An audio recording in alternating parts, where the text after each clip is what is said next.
Hey there, y'all. So, today I wanted to talk a little bit about fasting, just have a quick discussion with you about it. I fast every day. I do 23 hours of fasting and then I have my one meal per day. And then right now, I'm on a 2-day fast. I'm probably going to push it to 3 or 4. Now, what I wanted to talk about in regards to this is how it's sort of impacted my physique over the years, how that's changed, and what the actual metric is for that change. Because it's not just the reduction of calories. That's the very simplistic way that the world wants to view things, where it's like, oh, but your basal metabolic rate, and you count how many calories you can have per week and how much you burn, and therefore, if you're in a deficit, you'll lose weight. And sure, that works, but that's also just a belief system.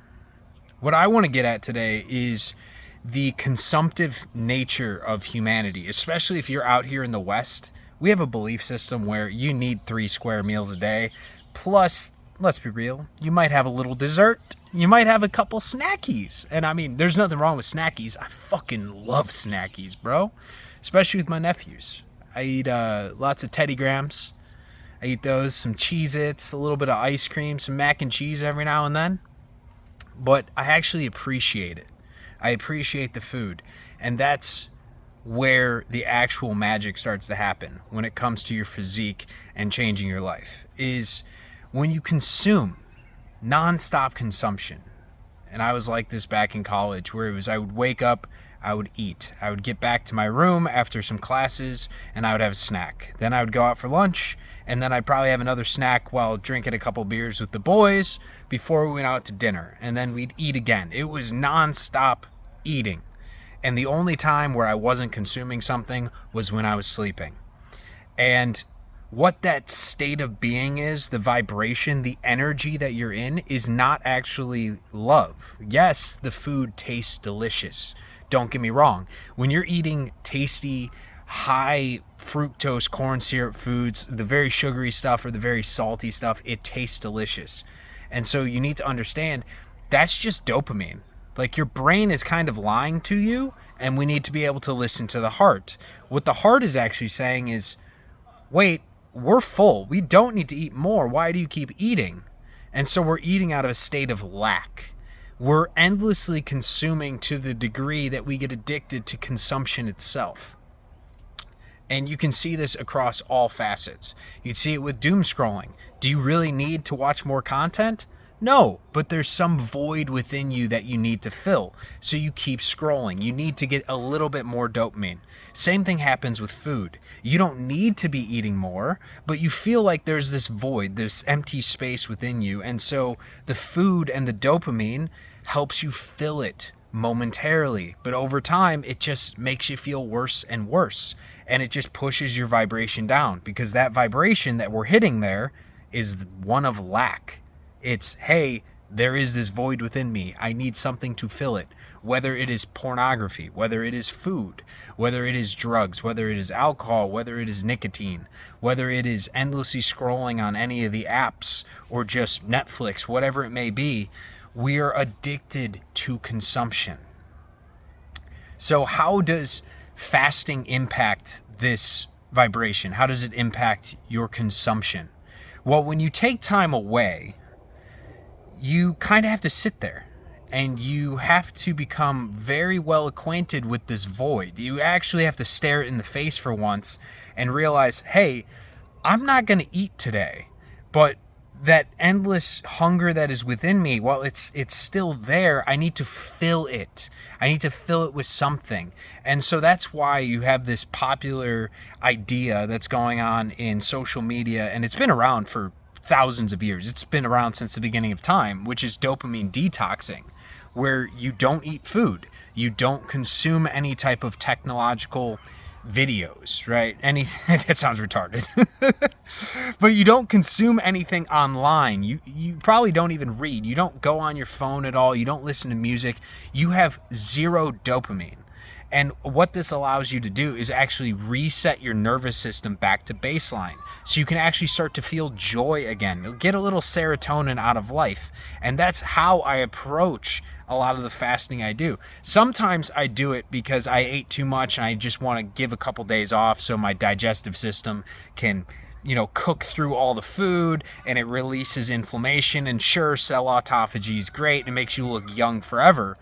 But more so than that, what the fasting does for me is it makes me grateful for when I do get to eat. It makes me actually enjoy the food that I'm consuming. I'm not consuming it out of a state of lack because I don't need to eat. I don't have an attachment to the idea that I need sustenance in order to survive.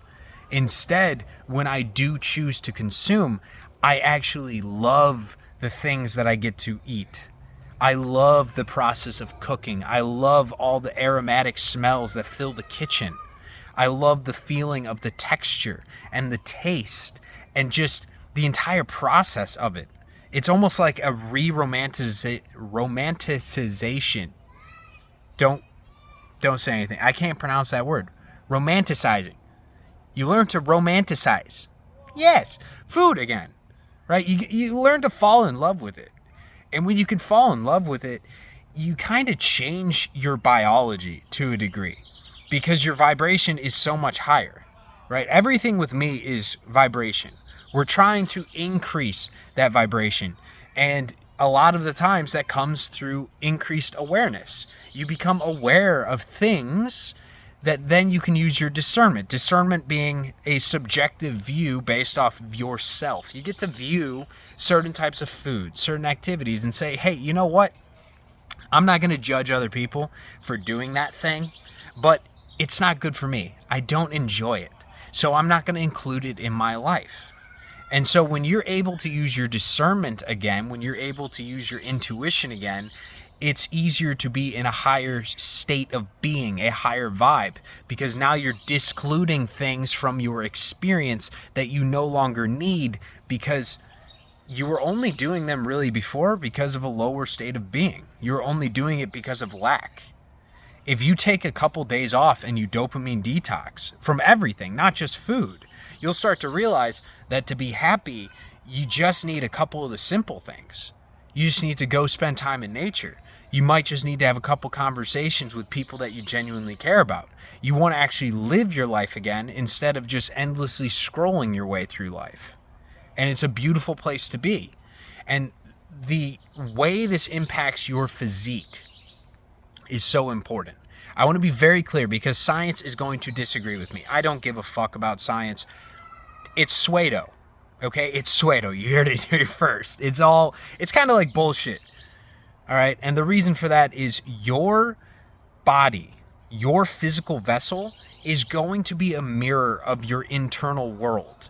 And so if you have an internal world that is that of being in heaven already, being of the highest vibration, your external reality is going to reflect that back to you.